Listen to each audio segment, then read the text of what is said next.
Vous êtes franchiseur, vous voulez naturellement que les franchisés payent les dettes qu'ils contractent à votre égard. Dettes de redevance et dettes de marchandises. Les dettes de marchandises sont souvent extrêmement significatives.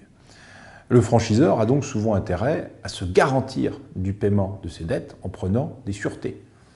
Ce peut être un nantissement de fonds de commerce, mais il vient souvent en second rang après celui du banquier, donc il est peu efficace, au moins au début de l'exécution du contrat. Ce peut être une caution personnelle, mais la caution peut opposer beaucoup d'exceptions, et pour cela, il faut que le patrimoine du franchisé soit significatif si l'on veut qu'elle soit efficace.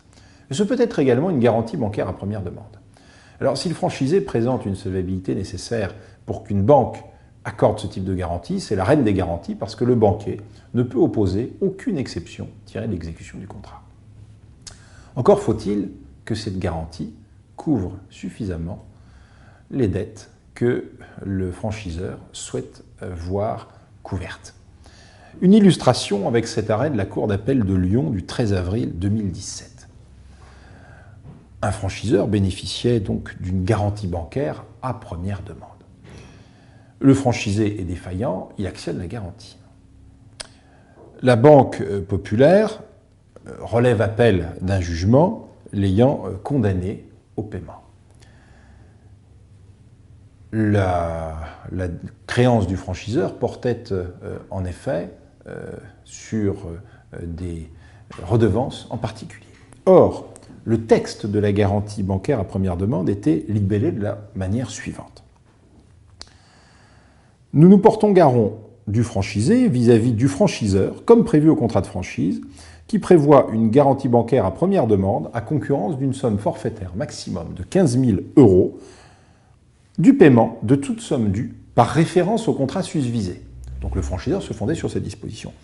Mais le texte de la garantie ajoutait: cette garantie à première demande vise à garantir la ponctualité des règlements des commandes passées par le franchisé auprès du franchiseur. On voit bien que cette précision, finalement, amène une ambiguïté sur la portée de l'engagement de la banque.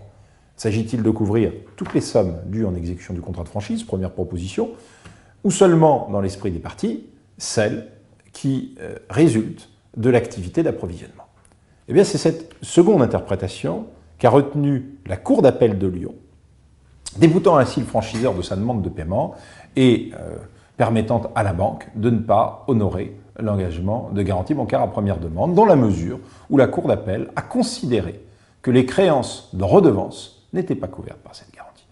D'où l'importance, lorsque le franchiseur se fait accorder pareille garantie, eh bien de prévoir le champ le plus large possible et de viser toute somme due en exécution du contrat de franchise sans apporter la moindre précision, c'est-à-dire sans distinguer, suivant qu'il s'agit de créances de redevance, de créances de marchandises.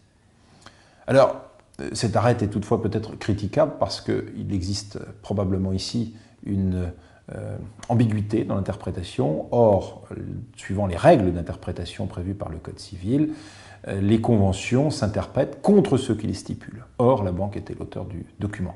J'ignore si un pourvoi en cassation a été formé par l'enseigne de ce fait.